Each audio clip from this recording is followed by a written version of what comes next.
오늘 들려드릴 이야기는 조선 후기 전라도 나주 지방에서 전해 내려오는 이야기입니다.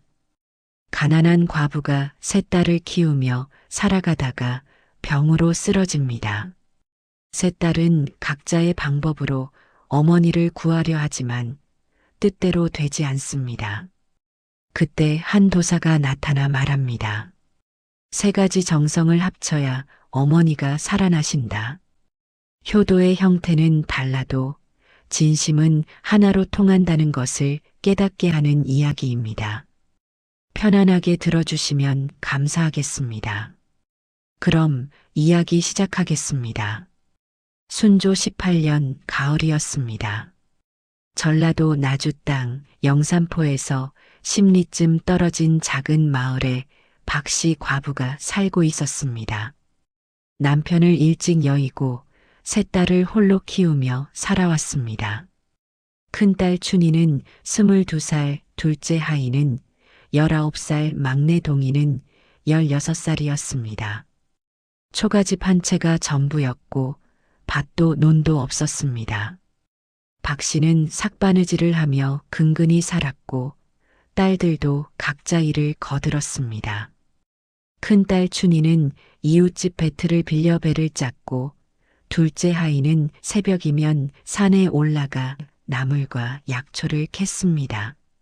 막내 동이는 집안일을 도맡아 하며 어머니께 효성이 지극했습니다.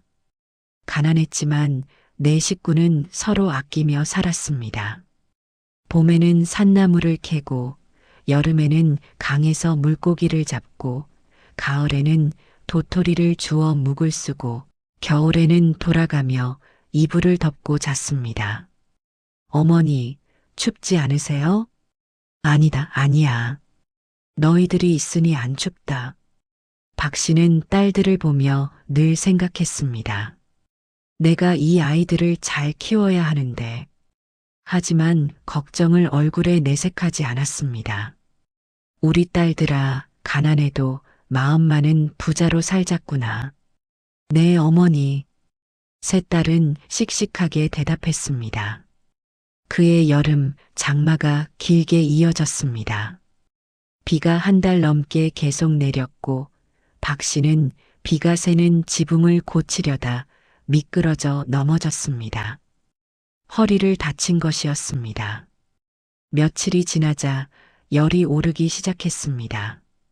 일주일이 지나자 박 씨는 자리에서 일어나지 못했습니다. 물. 박 씨는 신음만 하고 밥도 못 드셨습니다. 세 딸은 밤낮으로 어머니를 간호했지만 점점 상태가 나빠졌습니다. 마을 사람들이 말했습니다. 박 씨 과부가 많이 위독하대. 저러다 돌아가시는 거 아냐? 어느 날 밤 세 딸이 어머니 방 밖에 모여 앉았습니다. 큰딸 춘희가 말했습니다. 우리 어머니를 살려야 해. 의원을 불러야 해. 둘째 하이가 고개를 끄덕였습니다. 하지만 의원을 부를 돈이 없잖아. 막내 동이가 눈물을 흘렸습니다. 어머니가 돌아가시면 어떡해요? 큰딸 춘희가 두 동생을 안았습니다. 울지 마. 우리가 어떻게든 해야지. 다음 날 아침 세 딸은 각자 결심했습니다. 큰딸 춘희는 내가 의원을 부를 돈을 마련할게. 둘째 하이는 나는 약초를 구해올게. 막내 동이는 나는 절에 가서 기도를 올릴게라고 말했습니다. 큰딸 춘희는 그날부터 밤낮으로 일했습니다. 낮에는 부잣집에 가서 삭바느질을 했고 밤에는 배를 짰습니다. 아가씨, 오늘은 이만하시고 쉬세요. 너무 무리하시면. 아니에요. 괜찮아요. 조금만 더 할게요. 춘희는 밤새도록 배틀을 돌렸습니다. 손가락에서 피가 났지만 멈추지 않았습니다. 어머니를 살려야 해. 약값을 마련해야 해. 사흘 만에 배 한 피를 완성했습니다. 보통 열흘은 걸리는 일이었습니다. 춘희는 배를 들고 장터로 달려갔습니다. 이 배를 사주십시오. 상인이 춘희의 손을 보았습니다. 피가 나고 굳은 살이 박힌 손이었습니다. 알겠네. 70냥 주겠네. 감사합니다. 춘희는 돈을 받아 의원을 찾아갔습니다. 의원이 춘희를 따라 집에 와서 박 씨를 진맥하더니 고개를 저었습니다. 병이 깊어졌구만. 약을 지어드리겠지만 쉽지 않을 게야. 의원은 비싼 약재들이 들어간 귀한 약을 지어주었습니다. 춘희는 70냥을 모두 의원에게 주었습니다. 집으로 돌아와 정성스럽게 약을 다렸습니다. 어머니, 약 드세요. 이 약 드시면 나으실 거예요. 박 씨는 딸이 떠먹여주는 약을 겨우 삼켰습니다. 하루, 이틀, 사흘. 하지만 차도가 없었습니다. 오히려 더 쇠약해지는 것 같았습니다. 춘희는 절망했습니다. 이렇게 비싼 약도 안 듣다니. 둘째 아이는 다른 방법을 선택했습니다. 약은 약초로 만드는 것, 그렇다면 귀한 약초를 직접 구해오면 되는 것 아닌가. 하인은 마을 어른에게 물었습니다. 할아버지, 어떤 약초가 제일 좋아요? 지리산 천왕봉에 자라는 산삼이 제일이지. 하지만 그건 구하기가 하늘의 별 따기란다. 하인은 결심했습니다. 지리산에 가서 산삼을 구해오겠어. 이튿날 새벽 하인은 작은 보따리 하나만 메고 지리산을 향해 걸었습니다. 나주에서 지리산까지는 100리가 넘는 먼 길이었습니다. 발에 물집이 잡히고 다리가 아팠지만 멈추지 않았습니다. 사흘을 걸어 지리산에 도착했습니다. 산은 깊고 험했습니다. 하인은 가파른 바위길을 기어오르고 가시덤불을 헤쳐가고 계곡을 건넜습니다. 손과 발에 상처가 났지만 개의치 않았습니다. 산속을 헤매며 약초를 찾았습니다. 하루, 이틀, 사흘. 마침내 깊은 골짜기에서 산삼을 발견했습니다. 이거다. 붉은 열매가 달린 잎이 5개인 산삼이었습니다. 하인은 조심스럽게 산삼을 캤습니다. 뿌리가 상하지 않게 정성스럽게. 어머니, 제가 구해왔어요. 다시 100리를 걸어 집으로 돌아왔습니다. 일주일 만이었습니다. 집에 도착한 하이의 모습은 말이 아니었습니다. 옷은 찢어지고 얼굴과 팔다리는 상처투성이었습니다. 어머니, 산삼이에요. 지리산에서 구해왔어요. 하이는 산삼을 정성껏 씻어 다렸습니다. 진한 산삼향이 집안에 가득 퍼졌습니다. 어머니, 이거 드시면 꼭 나으실 거예요. 박 씨는 딸이 떠먹여주는 산삼탕을 마셨습니다. 하루, 이틀, 사흘. 하지만 역시 차도가 없었습니다. 하인은 눈물을 흘렸습니다. 이렇게 귀한 산삼도 안 듣다니. 막내 동이는 또 다른 방법을 생각했습니다. 약도 중요하지만 하늘의 도움도 필요한 것 아닐까? 동이는 마을 뒷산에 있는 절로 갔습니다. 스님, 제가 100일 기도를 올리고 싶습니다. 늙은 스님이 동이를 보았습니다. 100일 기도? 어린 것이 무슨 일로? 우리 어머니가 위독하십니다. 제발 살려주세요. 스님이 고개를 끄덕였습니다. 그래, 효성이 지극하구나. 100일 기도를 올려라. 동이는 그날부터 절에서 지냈습니다. 새벽 종소리가 울리면 일어나 절을 했습니다. 관세음보살, 우리 어머니를 살려주소서. 하루에 1000배씩 절을 했습니다. 무릎이 까지고 이마에 멍이 들었지만 멈추지 않았습니다. 낮에는 절 마당을 쓸고 부처님께 공양을 올렸습니다. 밤에는 촛불을 켜고 경을 읽었습니다. 하루, 이틀, 열흘, 한 달, 100일이 지나갔습니다. 동이는 한 번도 거르지 않고 기도를 올렸습니다. 100일째 되는 날, 동이는 마지막 절을 했습니다. 부처님, 제 정성을 받아주세요. 어머니를 살려주세요. 그리고 집으로 돌아왔습니다. 석 달 만이었습니다. 동이의 모습도 많이 변해 있었습니다. 살이 빠져 뺨이 움푹 들어갔고 무릎에는 딱지가 앉아 있었습니다. 어머니, 제가 100일 기도 마치고 왔어요. 이제 나으실 거예요. 하지만 박 씨의 상태는 여전했습니다. 차도가 없었습니다. 동이도 눈물을 흘렸습니다. 100일 기도까지 드렸는데 어느 날 저녁 세 딸이 어머니 방 밖에 모여 앉았습니다. 침묵이 흘렀습니다. 큰딸 춘희가 입을 열었습니다. 내가 비싼 약을 구했는데도 안 낫잖아. 둘째 하이가 발끈했습니다. 언니는 그냥 돈 주고 산 거잖아. 나는 목숨 걸고 지리산까지 가서 산삼을 캐왔어. 막내 동이가 말했습니다. 언니들, 제가 100일 기도를 올렸잖아요. 세 자매는 서로 다투기 시작했습니다. 목소리가 점점 커졌습니다. 그때 대문이 열리더니 한 도사가 들어왔습니다. 허름한 도포를 입고 긴 수염을 기른 노인이었습니다. 시끄럽구나. 효녀들이 다투는 소리가 여기까지 들리는구나. 세 딸이 놀라 일어섰습니다. 누구십니까? 나는 지나가던 도사일 뿐이다. 하지만 너희들의 잘못을 바로 잡아주러 왔다. 저희 잘못이요? 도사가 고개를 끄덕였습니다. 그렇다. 너희는 각자 어머니를 살리려 애썼지만 한 가지를 깨닫지 못했다. 너희 어머니의 병은 특별한 병이다. 하나의 정성만으로는 낫지 않는다. 세 가지 정성이 모두 모여야만 어머니가 나으신다. 도사가 설명했습니다.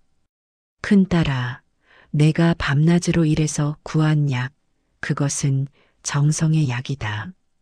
몸을 치료하는 약이지. 둘째야, 내가 목숨 걸고 구해온 산삼, 그것은 생명의 약이다. 기운을 회복시키는 약이지. 막내야, 내가 100일 동안 올린 기도, 그것은 마음의 약이다. 영혼을 치유하는 약이지. 도사가 계속 말했습니다.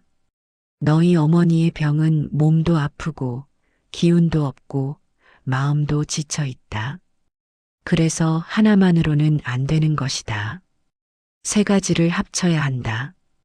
어떻게 합쳐야 합니까? 첫째, 큰딸이 정성으로 구한 약을 써서 몸을 치료하고, 둘째 딸이 목숨 걸고 구한 산삼으로 기운을 회복시키고, 셋째, 막내딸이 기도로 정화한 물로 약을 다려야 한다. 정화한 물이요? 내가 100일 기도를 올린 절 뒤편에 샘이 있지? 그 샘물은 내 기도로 정화되어 있다. 그 물로 약을 다리면 세 가지 정성이 하나로 합쳐지는 것이다. 세 딸이 깨달았습니다. 그리고 가장 중요한 것, 세 딸이 함께 어머니를 간호해야 한다. 마음을 하나로 모아야 한다. 춘희가 먼저 두 동생의 손을 잡았습니다. 미안해. 내가 너희를 무시했어. 하이도 언니의 손을 잡았습니다. 나도 미안해. 동이가 두 언니를 안았습니다. 우리 이제 함께해요. 도사가 고개를 끄덕이며 말했습니다. 그래, 바로 그거다. 효도는 형태가 아니라 마음이다. 그 마음이 하나가 될 때 기적이 일어나는 법이다. 도사는 그렇게 말하고 사라졌습니다. 세 딸은 즉시 움직였습니다. 막내 동이가 절로 달려가 샘물을 길어왔습니다. 둘째 하이가 산삼을 꺼냈습니다. 큰딸 춘희가 약재들을 준비했습니다. 세 딸이 함께 약을 다렸습니다. 정화된 샘물에 산삼을 넣고 귀한 약재를 넣어 푹 고았습니다. 진한 약 냄새가 집안에 퍼졌습니다. 세 딸이 함께 어머니 곁에 앉았습니다. 춘희가 어머니를 일으켜 세웠습니다. 하이가 약을 떠서 식혔습니다. 동이가 어머니 입에 떠넣었습니다. 어머니, 드세요. 우리 셋이 정성껏 준비한 약이에요. 박 씨가 눈을 살짝 떴습니다. 약을 한 모금 삼켰습니다. 세 딸이 손을 모아 기도했습니다. 부처님, 하늘님, 제발 우리 어머니를 살려주세요. 그날 밤부터 변화가 일어났습니다.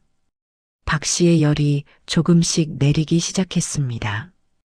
이튿날 아침, 박 씨가 눈을 크게 떴습니다. 얘들아, 어머니. 세 딸이 울며 어머니를 안았습니다. 사흘이 지나자 박 씨는 죽을 드실 수 있었습니다. 일주일이 지나자 일어나 앉을 수 있었습니다. 한 달이 지나자 완전히 회복되었습니다. 어느 가을날 박 씨가 세 딸을 불러 모았습니다. 얘들아, 사실 내가 병들어 있는 동안 너희들 목소리가 다 들렸다. 너희가 각자 애쓰는 것도, 다투는 것도, 화해하는 것도. 박 씨가 딸들의 손을 하나씩 잡았습니다. 춘아, 내가 밤낮으로 일하며 손에 피를 내면서 약값을 마련한 것, 어미가 다 안다. 하야, 내가 백리길을 걸어 지리산까지 가서 산삼을 캔 것, 얼마나 힘들었을까? 동아, 내가 100일 동안 절에서 무릎이 까지도록 기도한 것, 어미가 다 안다. 박 씨가 세 딸을 모두 안았습니다. 너희 셋 모두 훌륭한 효녀들이다. 하지만 너희가 깨달아야 할 게 있다. 효도는 하나의 방법이 아니란다. 사람마다 할 수 있는 일이 다르고 방법이 다르다. 춘희는 일을 잘하니까 돈을 벌어서, 하이는 몸이 건강하니까, 먼 길을 가서, 동이는 마음이 곱고 착하니까 기도로 효도했다. 그 모든 게 다 효도란다. 박 씨가 계속 말했습니다. 그리고 가장 중요한 건 너희가 마음을 하나로 모았다는 거다. 그 마음이 진짜 약이었어. 세상을 살다 보면 각자 다른 길을 가게 될 거야. 하지만 잊지 마라. 너희는 자매고 피를 나눈 가족이란 걸. 서로 다투지 말고 힘을 합쳐 살아라. 네, 어머니. 세 딸이 큰 소리로 대답했습니다. 세월이 흘렀습니다. 세 딸은 모두 좋은 곳에 시집을 갔고 행복하게 살았습니다. 그리고 변함없이 어머니를 모셨습니다. 돌아가며 어머니를 모시고 함께 명절을 보내고 어려울 때 서로 도왔습니다. 박 씨는 오래 살았습니다. 80까지 살면서 손주들도 보고 증손주들도 보았습니다. 박 씨가 돌아가실 때 세 딸이 곁에 있었습니다. 얘들아, 어미는 행복했다. 너희 같은 딸들을 둬서 서로 사랑하며 살아라. 박 씨는 평화롭게 눈을 감았습니다. 세 딸은 울었지만 슬프지만은 않았습니다. 어머니가 행복하게 사셨고 사랑받으며 가셨다는 것을 알았기 때문입니다. 훗날 사람들은 이 이야기를 전하며 말했습니다. 효도에는 큰 것도 작은 것도 없다더라. 각자 할 수 있는 일을 하는 게 진짜 효도래. 효도는 형태가 아니라 마음입니다. 돈이 많아서 하는 효도도 좋고, 정성으로 하는 효도도 좋고, 마음으로 하는 효도도 좋습니다. 중요한 것은 진심입니다. 그리고 가족이 함께 마음을 모으는 것입니다. 여러분도 오늘 부모님께 전화 한 통 해보시는 건 어떨까요? 어머니, 아버지 사랑합니다. 그 한마디가 가장 큰 효도일 수도 있습니다. 오늘 이야기는 여기까지입니다. 들어주셔서 감사합니다. 편안한 밤 되시기 바랍니다. 안녕히 계세요.